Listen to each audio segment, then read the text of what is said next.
Assalamualaikum warahmatullahi wabarakatuh. Kembali lagi dengan saya Putri Anggraeni dengan NIM 1216061. Kali ini saya akan menjelaskan tentang ANOVA. ANOVA pertama kali dikenalkan oleh Ronald Fisher. Nah, ANOVA ini adalah analisis statistik yang digunakan untuk menguji perbedaan rata-rata dua kelompok ataupun lebih. Suatu teknik analisis untuk membandingkan variansi, rata-rata, dan simpangan baku dari dua atau lebih variabel ataupun kelompok sampel, disebut juga uji homogenitas. Nah, spesifikasi data ini yaitu datanya berskala, ukur, interval, ataupun rasio. Di sini terdapat suatu uji ingin menguji apakah terdapat perbedaan rata-rata berat badan anak usia 3 hingga 5 tahun yang mengonsumsi vitamin tertentu. Nah, untuk contoh dua vitamin yaitu vitamin A dan vitamin B dapat kita uji menggunakan uji T2 sampel independen atau two sample independent t-test. Namun, jika sudah lebih dari 2 vitamin, maka harus diuji menggunakan ANOVA atau Analysis of Variance.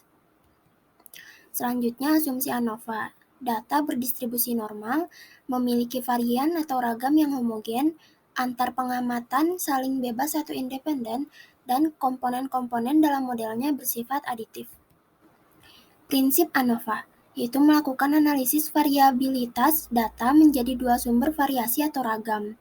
Nah, yaitu di dalam kelompok dan variasi ragam antar kelompok. Nah, untuk variasi dalam kelompok yaitu menggambarkan adanya perbedaan dalam kelompok-kelompok hasil pengukuran. Sedangkan variasi antar kelompok yaitu menggambarkan adanya perbedaan antar kelompok-kelompok hasil pengukuran.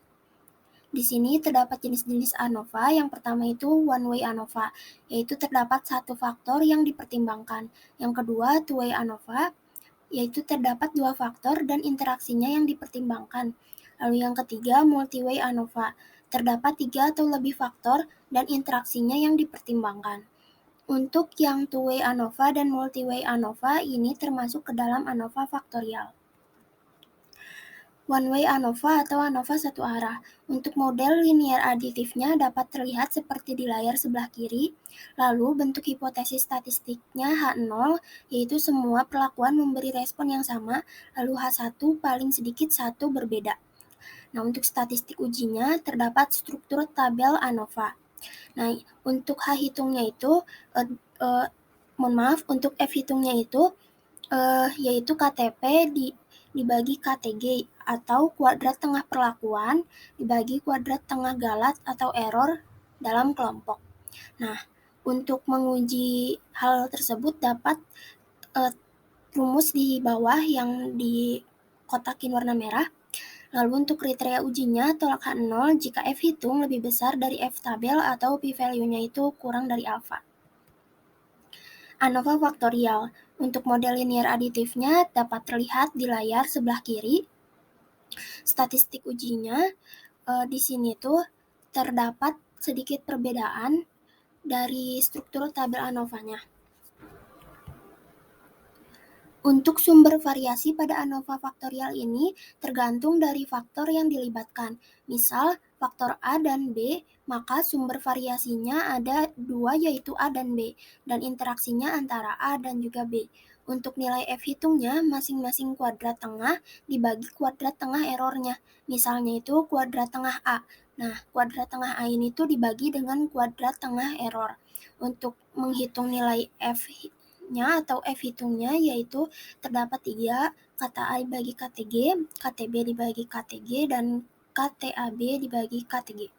Untuk kriteria ujinya yaitu tolak H0 jika F hitung lebih besar dari tabel atau p-value-nya kurang dari alfa. Untuk menghitung F hitungnya terdapat rumus di bagian bawah ya, sebelah kanan bawah layar.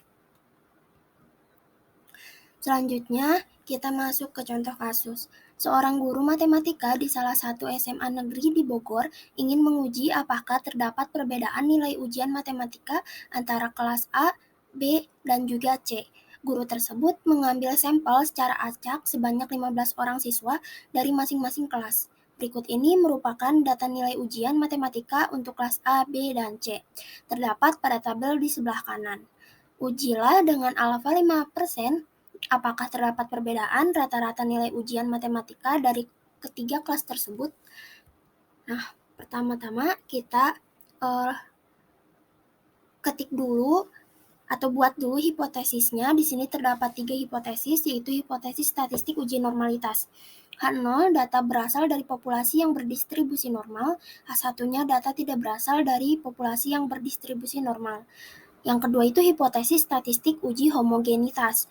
H0-nya data homogen atau kedua kelompok memiliki varian yang sama, sedangkan H1-nya data tidak homogen atau kedua kelompok memiliki varian yang tidak sama. Nah, yang ketiga itu hipotesis statistik ANOVA-nya. H0 yaitu mu1 sama dengan mu2, rata-rata nilai ujian matematika kelas A, B, dan C adalah sama. Sedangkan H1-nya mu1 tidak sama dengan mu2, rata-rata nilai ujian matematika kelas A dan B dan juga C berbeda. Alfanya yaitu 5%.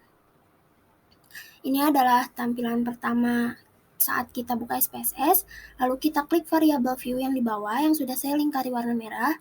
Lalu setelah itu isi kolom pertamanya itu dengan label nilai ujian matematika dan meusurnya itu scale. Untuk kolom kedua itu kelas dengan value-nya kode 1 itu adalah kelas A, 2 itu kelas B, dan 3 itu kelas C. Nah, untuk meusurnya itu nominal. Lalu kita pindah ke data view, lalu masukkan data yang tadi ada di tabel itu ke SPSS sesuai dengan kode, yaitu kelas A itu 1, kode 1, kelas B itu kode 2, dan kelas C itu kode 3. Lalu setelah itu klik Analyze, pilih General Linear Model, pilih Univariable. Maka akan muncul pada layar sebelah kiri yang di belakang. Nah, setelah itu masukkan nilai ujian matematika itu ke dependent variable. Nah, yang kelasnya itu ke fixed factor. Lalu klik yang tanda panah warna merah yaitu save. Setelah itu akan muncul seperti yang di sebelah kiri atas itu, yang paling ujung. Lalu kita checklist yang standardized-nya yang dilingkari warna merah. Setelah itu klik continue.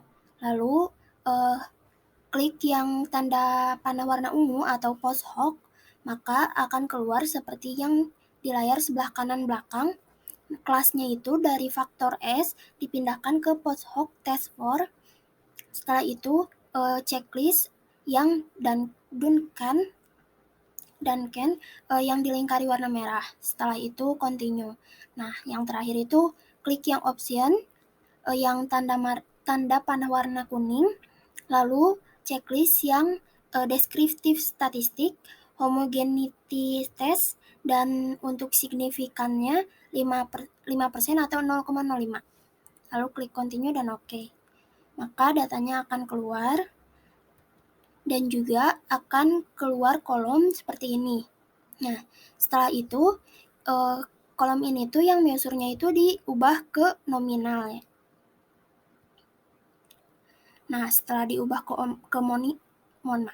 setelah diubah ke nominal, maka klik Analyze, pilih Descriptive Statistic, pilih Explore, maka akan muncul seperti yang di bawah itu, yang kelasnya itu dipindahkan ke dependent list.